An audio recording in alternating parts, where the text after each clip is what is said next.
Bioquímica e hoje nosso tema será soluções. No dia é muito comum nós realizarmos a diluição de soluções, ou seja, acrescentarmos solvente em uma solução que esteja mais concentrada, que nós chamamos de forte, né? Como o caso do café. Nós dizemos que o café está forte, mas na verdade ele está muito concentrado. E aí nós adicionamos um pouco de água para poder diluir a solução. Outro exemplo é na construção civil, quando nós adicionamos solvente à tinta para tornar ela mais fluida, mais fácil para aplicar. Além do suco das frutas, quando nós adicionamos mais água para poder obtermos uma bebida com sabor mais agradável. Então, nós podemos dizer que a diluição é um processo que nós acrescentamos mais solvente em uma solução que está mais concentrada. Quando nós adicionamos mais solvente na solução, o que é que acontece? A quantidade aqui de soluto permanece a mesma. O que vai aumentar vai ser o volume da solução. E as moléculas de soluto aqui, elas vão ficar mais dispersas. Vejamos algumas observações. Nós devemos usar sempre os termos diluída ou concentrada, ao invés de dizermos que a solução está fraca ou está forte. Quando a solução ela está diluída, significa que nós temos uma concentração pequena de soluto. Já quando a solução está concentrada, nós temos uma concentração elevada do soluto. Segunda observação, não confunda dissolver com diluir. Nós estamos dissolvendo quando nós adicionamos o soluto no solvente. Por exemplo, quando nós colocamos o pó do refresco na água, nós estamos dissolvendo. Já a diluição é diferente. Na diluição, nós estamos acrescentando uma quantidade maior de solvente na solução. Então, preste atenção aí para não confundir diluição com dissolução. Então, pessoal, vejam só, esse processo de soluções que nós fazemos diariamente nas nossas casas são feitos em laboratórios de química, em indústrias farmacêuticas, a todo momento são feitos preparos de soluções. Porém, não existem soluções de todas as concentrações possíveis e imagináveis. Então, o que é que eles fazem? Preparam soluções em concentrações mais elevadas e aí, à medida que vai surgindo a necessidade de outras concentrações menores, apenas é realizado o processo de diluição, que aí fica mais fácil. Eu já tenho várias soluções aí com concentrações elevadas e depois eu posso apenas ir diluindo. Os equipamentos de laboratório utilizados em uma diluição são os seguintes: uma pipeta, um balão volumétrico, a pera de borracha e a piceta. Vamos ver logo adiante. Vejamos aqui, pegamos a pipeta equipada com a pera de borracha para transferir a quantidade que nós desejamos para o balão volumétrico. Em seguida, vamos adicionar o solvente, geralmente a água, com a ajuda da piceta, até a marcação do balão. Em seguida, nós devemos agitar para homogeneizar a solução. Para preparar as soluções, é necessária a realização de alguns cálculos. Então, vejamos aqui algumas equações que nós precisaremos para resolver algumas questões. A concentração comum, nós temos aqui a massa do soluto dividido pelo volume. Nós temos também a concentração final e a relação entre ambas. Em seguida, nós temos a concentração em mol, que é chamada de molaridade também, que é esse M maiúsculo, que vai ser o número de mol do soluto dividido pelo volume. E o título também, que é a massa do soluto dividido pela massa da solução. Vamos para o exemplo.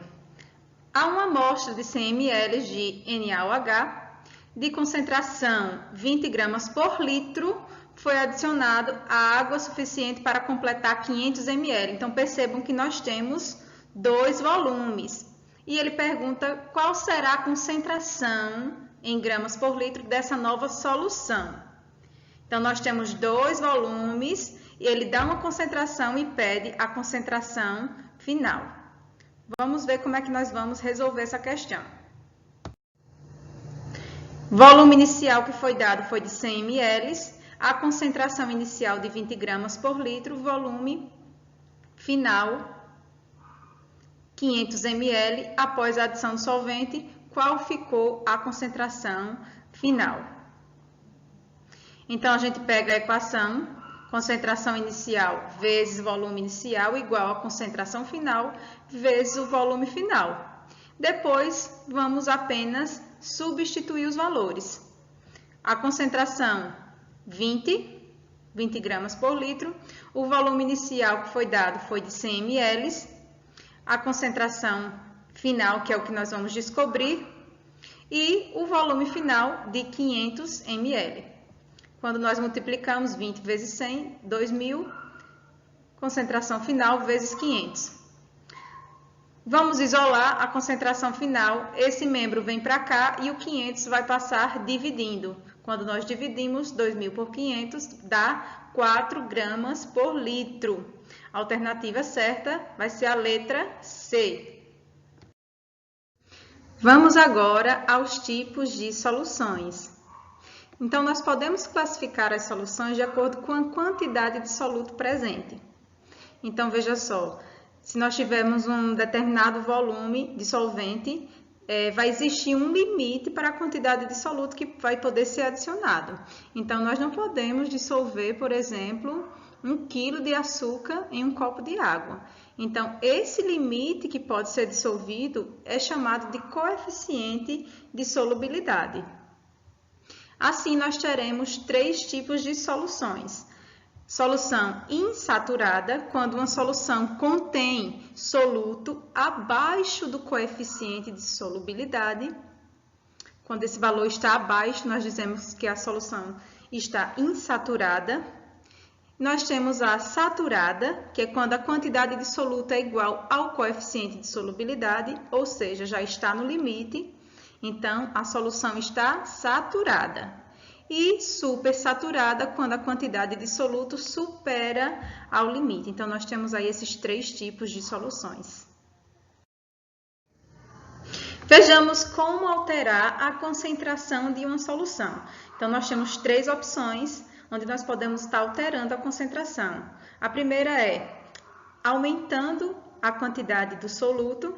A segunda, nós podemos aumentar a quantidade de solvente. E a terceira é diminuir a quantidade de solvente. Então, nós temos essas 3 opções para poder alterar a quantidade da concentração de uma solução. Vejamos agora um exemplo que vocês podem fazer em casa, que é dissolver um pouco de sal de cozinha em um copo de água, colocar a solução na panela e levar ao fogo.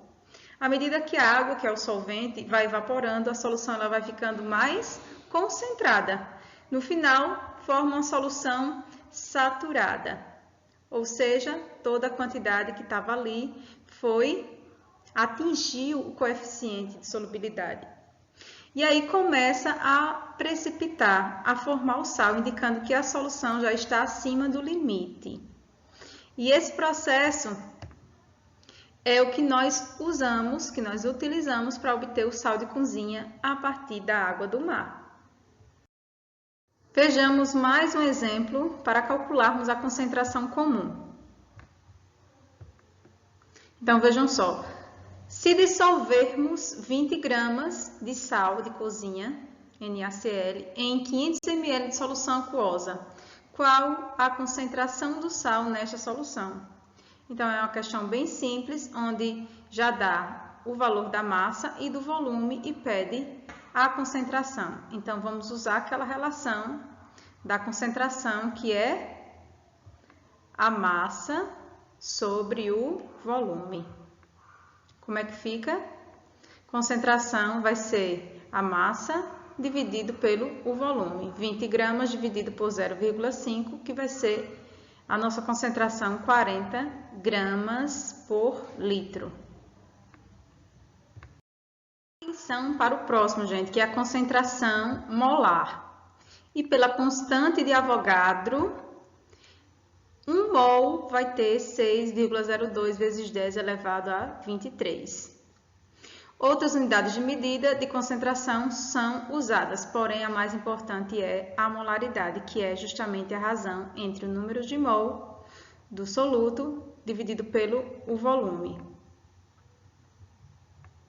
Tá aí a relação. Então, é uma equação também que nós vamos precisar dela bastante aí nas questões. Vamos para uma outra relação importante ainda sobre a concentração molar. Nós vimos a outra equação anterior, que a molaridade é o número de mols pelo volume. E aí nós temos que o número de mols é a massa do soluto dividido pela massa molar. Então, se nós pegarmos essa relação aqui e substituir na equação anterior, sabendo que a molaridade é o número de mol dividido pelo volume, a gente pega que o número de mol é a massa pela massa molar, substitui e nós vamos obter essa terceira equação, que também é muito importante nos nossos cálculos para as questões seguintes. Vamos para mais um exemplo de concentração molar. Vejamos o seguinte enunciado. Qual a concentração molar de uma solução com volume de 250 ml e com 26,8 gramas de cloreto de cálcio dissolvidos? Vamos analisando a questão, as informações, a questão dá o volume e a massa apenas. E nós precisamos, para calcularmos a concentração molar, além da massa molar, nós precisamos ainda do número de mols. Então, vamos fazer o seguinte. Primeira coisa, nós vamos calcular a massa molar do cloreto de cálcio, a partir das massas de cada elemento que nós pegamos esses valores na tabela periódica. Então, o cálcio vai ter massa 40,1 e o cloro 35,5. Para acharmos a massa molar, vamos apenas somar esses valores aqui, porque são os dois elementos presentes na solução. Então, vamos fazer o seguinte, como são dois cloros, vamos multiplicar o valor 35,5 por 2 e somar com o valor do cálcio. A soma dos dois vai dar 111,1. Essa é a massa molar do cloreto de cálcio. Em seguida, nós vamos achar o número de mols. Como é que nós fazemos para achar o número de mols? É muito simples, basta dividirmos a massa, que a questão já fornece, pela massa molar, que foi o que nós calculamos nesse instante. E aí vai dar 0,241 mols. Dessa forma, podemos calcular a concentração molar, que é o número de mols dividido pelo volume. O número de mols foi o que nós encontramos, 0,241. E o volume, transformando para litros, 250 ml em litros, vai ser 0,250. Dividindo esses dois valores, a questão vai dar 0,964 mol por litro. Vamos para mais um exemplo de concentração molar. Esse é bem simples, vejam só. Uma solução de alvejante é preparada dissolvendo-se 521,5 gramas de hipoclorito de sódio, NaClO, em água suficiente para 10 litros de solução. O que é que a questão pede? Fornece aqui alguns dados, a concentração em mols. Então, está pedindo qual a concentração em mol por litro da solução. E nesse caso aqui ele já dá a massa molar, então ficou ainda mais fácil. O que é que nós vamos fazer para calcularmos a concentração molar? nós temos a equação, a molaridade é igual ao número de mols dividido pelo volume, e o número de mols é justamente a massa dividida pela massa molar. Por que que nós vamos usar essa relação? Porque a questão ela não fornece o número de mols, mas ela fornece a massa molar e fornece o volume. Então, vamos usar sempre essa relação de massa e massa molar quando a questão fornecer apenas massa e massa molar. Se a questão fornecesse número de mols, usaríamos apenas que a molaridade seria igual ao número de mols dividido pelo volume, certo? Então, agora vamos apenas substituir os valores. A massa, 521,5. A massa molar, que a questão também já forneceu, 74,5. E o volume, que a questão dá já em litros, que também nós não precisamos transformar. A gente coloca aqui 10 litros. E aí, quando a gente multiplica esses valores aqui, divide 521 pelo resultado que dá aqui, vai dar 0,7 mol por litro. E a alternativa correta é a letra C. Vamos lá para o próximo. O próximo é título em massa. E o título vai ser justamente a massa do soluto dividido pela massa da solução, porque o M1 é a massa do soluto e o M2 é a massa do solvente. A soma dos dois é justamente a massa da solução. Então, nós pegamos apenas a massa do soluto e dividimos pela massa da solução para calcularmos o título. Aí a gente chama de T1 se nós estivermos calculando o soluto, ou T2 se nós estivermos calculando o solvente. O título ele também pode ser expresso em porcentagem. Então, por exemplo, se o valor der 0,2, a gente vai multiplicar por 100, e isso significa que a solução apresenta 20% de soluto, e o que sobrou dos 80% vai ser do solvente. Vamos para a fração molar, que é a fração em quantidade de matéria, onde nós pegamos aqui representado por X, do soluto a gente chama de X1, e a fração molar do solvente chamamos de X2. Então, vamos dividir apenas o número de mols do soluto pelo número total da solução, chamado de N. E o número total da solução vai ser a soma dos dois, tanto o número de mol do soluto como do solvente. A soma dos dois vai ser igual a N, que é o número total da solução, certo? Então, aqui vai ser a fração molar representada do soluto e a do solvente nós chamamos de X2. Vamos lá para o exemplo de fração molar. Vejamos o enunciado. Se dissolvermos 40 gramas de hidróxido de sódio em 162 gramas de água a quente, a fração molar do soluto será de... Aí ele dá os dados das massas atômicas de cada um, sódio, oxigênio e hidrogênio. Porque o hidróxido de sódio é NaOH e a água, obviamente, é H2O. Então, separando os dados da questão, nós temos a massa do soluto, que é o hidróxido de sódio, a massa do solvente, que é a água. Na questão anterior, nós fizemos os cálculos para descobrirmos as massas molares, que é a soma. A gente vai apenas somar as massas de cada um. Como assim? Nós precisamos saber quanto que é a massa molar tanto do hidróxido de sódio como da água, para poder substituirmos os valores. Então, veja só, como o hidróxido de sódio é NaOH, nós temos aqui já, a questão já fornece esses dados de cada átomo, tanto do sódio, do oxigênio e do hidrogênio. Então, NaOH, somando esses valores aqui, dá igual a 40. Ou seja, a massa molar do hidróxido de sódio é 40 e da água vai dar 18, porque H2O. Oxigênio tem a massa atômica 16, hidrogênio 1. Então, quando nós somamos, como são 2 hidrogênios, 2 mais 16 vai dar 18, certo? Então, segundo passo, achar o número de mols de cada um, tanto do soluto como do solvente. Pega a massa do primeiro, que foi de 40, e divide pela massa molar que nós descobrimos aqui, ó. Dividindo 40 por 40, igual a 1.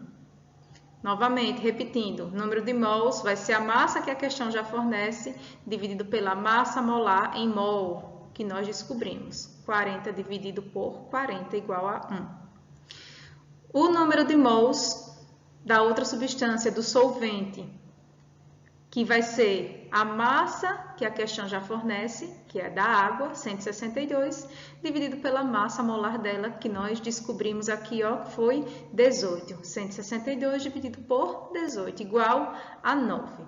Pronto, já temos o número de mols de cada um.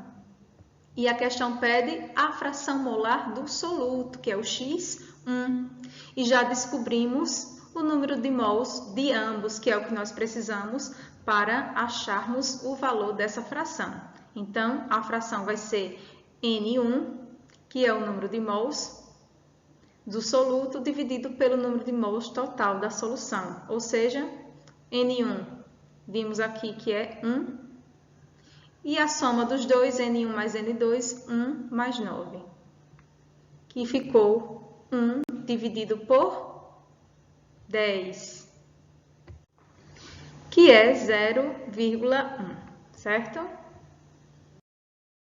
Bom, pessoal, todas as substâncias, elas exigem um preparo de soluções, assim como aquelas que nós estudamos na aula anterior, que foram os sabões, os detergentes. Então, é realmente muito importante nós termos conhecimento no preparo dessas soluções. E por trás de tudo isso, existe sim a realização de vários cálculos para que não ocorram erros. Então, por hoje é só e até a próxima aula.